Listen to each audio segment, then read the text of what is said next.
అందరికీ వందనాలండి. ప్రియులారా, చేసిచ్చే చెందించే బైబిల్ స్టడీ కోసం ఇంట్రెస్ట్‌గా ఈ వీడియో ఓపెన్ చేసినందుకు ప్రతి ఒక్కరికి ప్రత్యేకమైనటువంటి వందనాలు. ప్రియులారా, ఈ బైబిల్ స్టడీలో మీరు చాలా అంటే చాలా విషయాలు తెలుసుకుంటారు.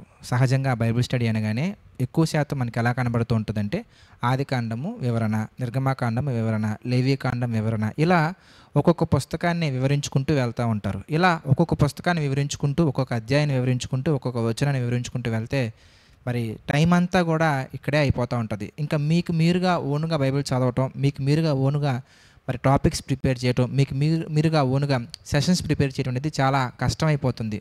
సుమారుగా ఒక 8 నుంచి 9 సంవత్సరాల వరకు మీరు బైబిల్ స్టడీ దగ్గరే కూర్చోవాల్సి వస్తుంది. కనుక అలా కాకుండా దేవుని దగ్గర ప్రార్థనాపూర్వకంగా సిద్ధపడి ప్రతి ఒక్కరూ కూడా వాళ్ళుగా బైబిల్ చదువుకునే విధంగా, ఏ అధ్యాయం చదువుకున్నా, ఏ వచనం చదువుకున్నా అర్థమయ్యే విధంగా బైబిల్లో ఉన్నటువంటి మెయిన్ కాన్సెప్ట్స్ అన్నీ కూడా తీసుకొని బైబిల్ స్టడీని 40 డేస్లో నేర్చుకునే విధంగా ప్రిపేర్ చేయడం జరిగింది. ఇందులో మీకు అధ్యాయాల వైజ్గా మేము చెప్పడం కాదు, అధ్యాయాల వైజ్గా మీరు చదువుకునే విధంగా మేము ఇక్కడ మీకు ట్రైనింగ్ ఇవ్వడం జరుగుతుంది. ఇందులో చాలా విషయాలు మీకు కవర్ చేయడం జరుగుతుంది. ముఖ్యంగా బైబిల్ మొత్తాన్ని మనం బాగా ఆలోచించామనుకోండి, బైబిల్లో మీరు ఏ వచనానైనా మీరు తీసుకోండి, ముఖ్యంగా 4 విషయాల గురించి లేదా 4 విషయాల మీద ఆధారపడి మనకు కనబడుతుంది. అందులో మొట్టమొదటిది మనిషి.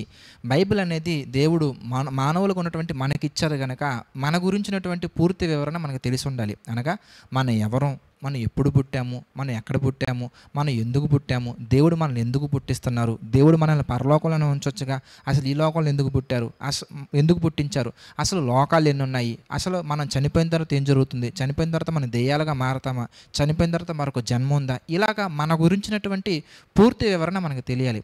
అలాగే రెండో విషయం ఏంటంటే దేవుడు, అనగా మరి దేవుడు ఎప్పుడు పుట్టారు, అదేంటి బ్రదర్ దేవుడు పుట్టారా అంటే మరి ప్రతిదానికి మనకి డేట్ ఆఫ్ బర్త్ మనకు కనబడుతుంది, మ్యానుఫ్యాక్చరింగ్ డేట్ కానీ డేట్ ఆఫ్ బర్త్ కానీ మనకు కనబడుతుంది. మరి దేవుడు ఎప్పుడు పుట్టారు, ఆయన ఉన్నవాడు అనువాడని ఇల్లాజికల్గా కాకుండా లాజికల్గా వాక్యానుసారంగా ప్రాక్టికల్గా దేవుడు ఎప్పుడు పుట్టారు. మరి కోట్ల మంది దేవుళ్ళు మనకు కనబడుతూ ఉంటారు, చాలామంది దేవుళ్ళుగా పిలువబడేవారు ఉన్నారు. వాళ్ళలో మరి యేసుప్రభు వారి దేవుడు అనే ఆధారం ఏంటి, మరి యేసుప్రభు వారి దేవుడు అంటానికి మీరు ఎలాంటి ఆధారం చూపిస్తారు, బ్రదర్ నేను చర్చికి వెళ్ళాను నాకు అలా తగ్గింది ఇలా తగ్గింది, ఇలాంటివి కాకుండా ప్రాక్టికల్గా సైంటిఫిక్ మేనర్లో ఆర్కియాలజీ ప్రకారంగా హిస్టరీ ప్రకారంగా అన్ని కోణాలలో యేసుప్రభు వారి దేవుడు అంటానికి ఆధారం ఏంటి, మరి దేవుడు మనకి ఎందుకు కనిపించట్లేదు, దేవుడు ఎవరికైనా కనిపించారా, దేవుడు కళల్లో కనిపిస్తారా, ఈ విషయాలు. తర్వాత మూడో విషయం మనం ఆలోచించినట్లయితేనండి దెయ్యం లేదా అపవాదికి సంబంధించినటువంటి పూర్తి వివరణ మనకు తెలిసి ఉండాలి. అలాగా అపవాది ఉన్నాడా, దెయ్యం ఉందా, సాతానికి దెయ్యానికి అపవాదికి సంబంధం ఏంటి, ఇంతకి వీళ్ళందరూ ఒకటా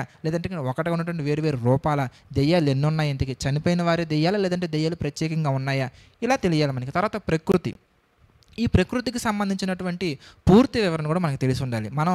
మనం భూమి మీద ఉంటున్నాం, దేవుడు మనల్ని ఈ భూమి మీద క్రియేట్ చేశారు. మరి గురుడు యొక్క ఇంపార్టెన్స్ ఏంటి, కుజుడు యొక్క ఇంపార్టెన్స్ ఏంటి, మరి శనిగ్రహం యొక్క ఇంపార్టెన్స్ ఏంటి, సూర్యుడు ఎందుకు చేశాడు, మరి సౌర కుటుంబాన్ని దేవుడు ఎందుకు చేశారు, ఈ ప్రకృతి మొత్తం ఎందుకు చేశారు, ఈ ప్రకృతికి అంతం ఏంటి, ఈ ప్రకృతికి ప్రారంభం ఏంటి, ఈ విషయాలన్నీ కూడా మనకు తెలియాలి. మీరు బైబిల్లో ఏ వచనాన్ని తీసుకున్నా కానీ ఈ 4 విషయాల్లో ఏదో ఒక దాని గురించి కానీ లేదా 4 విషయాల గురించి కానీ లేదా ఏవైనా 2 విషయాల గురించి కానీ మనం మాట్లాడడం జరుగుతుంది. కనుక ఈ విషయాలతో పాటుగా అంటే వీటి గురించి మీకు పరిపూర్ణమైన అవగాహన కలిగి ఉంటే అప్పుడు మీరు ఏ వచనం చదువుకున్నా కానీ మీకు క్లియర్గా అర్థమవుతుంది. వాటితో పాటుగా ఇంకొన్ని క్వశ్చన్స్ మీకు క్లారిటీ ఇవ్వడం జరుగుతుంది. మనం స్క్రీన్ మీద చూద్దాం. ఇంకొన్ని క్వశ్చన్స్ మనం చూస్తానండి, మీకు స్క్రీన్ మీద కొన్ని టాపిక్స్ అనేవి మీకు కనబడుతూ ఉన్నాయి. వీటి గురించి కూడా మీకు స్పష్టత రావాలి. దెయ్యం ఎప్పుడు పుట్టింది, వీటి గురించి ఇందాక మనం మాట్లాడుకున్నాము. మరి సెకండ్ లైన్లో మీరు చూసినట్లయితే కనుక మరి విశ్రాంతి దినం, బయట చాలా చోట్ల మరి విశ్రాంతి దినం ఫాలో అవ్వాలంటున్నారు, ఫాలో అవ్వకూడదు అంటున్నారు. మరి దీని గురించి బైబిల్ ఏం చెప్తుంది.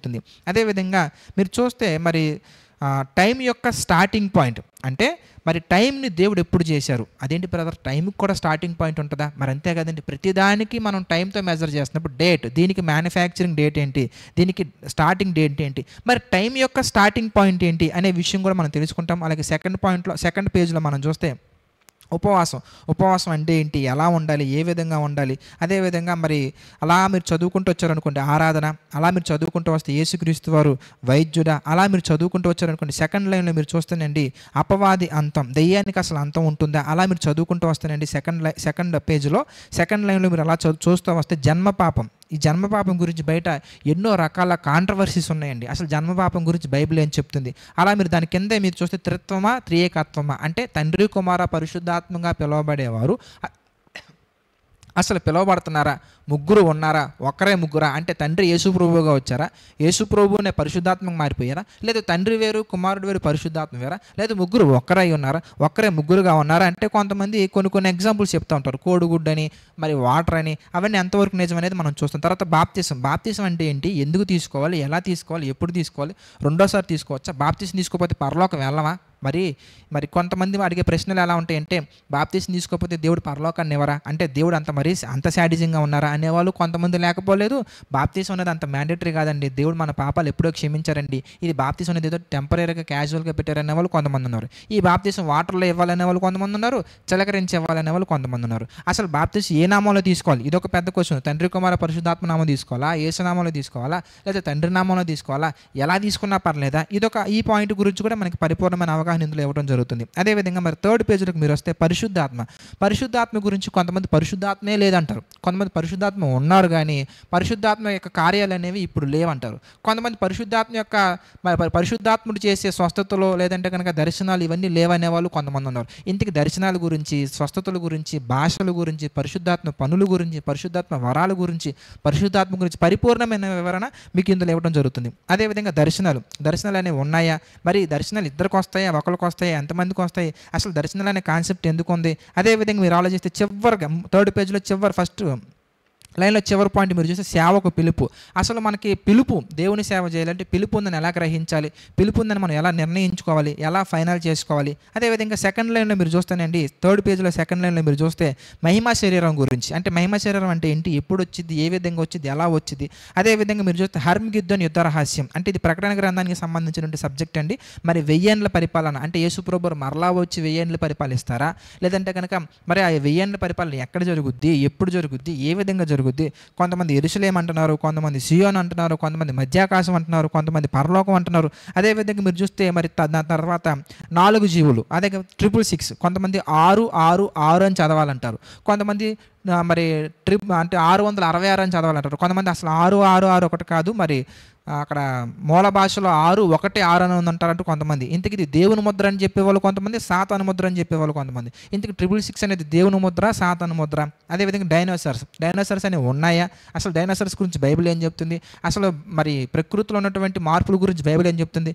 నేను అన్ని గురించి మీకు ఎక్స్ప్లెయిన్ చేయలేదండి, కానీ వీటన్నిటి గురించి మీకు చూపిస్తున్నటువంటి ఈ బ్రోచర్లో మీకు చూపిస్తున్నటువంటి ప్రతి పాయింట్ కూడా మీకు క్రిస్టల్ క్లియర్గా మీకు చెప్పడం జరుగుతుంది. వీటితో పాటుగా 1 లేదా 2 పుస్తకాలు తీసుకొని ప్రాక్టికల్గా మీకు ఎలా నేర్చుకోవాలనే విషయం కూడా మీకు చెప్పడం జరుగుతుంది. ఈ సబ్జెక్ట్ అంతా కూడా కంప్లీట్ అవడానికి 10 సంవత్సరాలు 15 సంవత్సరాలు ఏమీ కాదండి. మీరు చక్కగా జస్ట్ 1 అవర్ కేటాయిస్తే చాలు, డైలీ 1 అవర్ కేటాయిస్తే చాలు, మీరు 40 రోజుల్లో పరిపూర్ణమైనటువంటి అవగాహన, బైబిల్లో మీరు ఏ పుస్తకం తీసుకున్నా కానీ మీకు మీరుగా ఓన్గా చదవగలిగే విధంగా, మీకు మీరుగా ఓన్గా అనేక మందికి చెప్పగలిగే విధంగా, మీకు మీరుగా మీ లైఫ్లో వచ్చే కానీ లేదంటే ప్రపంచంలో జరిగే ప్రతి విషయం పట్ల కూడా ప్రాక్టికల్గా మీరు సమాధానం చెప్పగలిగే విధంగా, అది కూడా వాక్యానుసారంగా చెప్పగలిగే విధంగా మీకు ఈ 40 డేస్ స్పెషల్ బైబిల్ స్టడీ మీకు నేర్పించడం జరుగుతుంది. కనుక ఆసక్తి గలవారు మమ్మల్ని సంపాదించండి. మరి జేసీ చర్చ్ తరపున జరుగుతున్నటువంటి అనేకమైన కార్యక్రమాల నిమిత్తం తప్పకుండా మీ అనుదిన ప్రార్థనలు జ్ఞాపకం చేసుకోండి. God bless you all.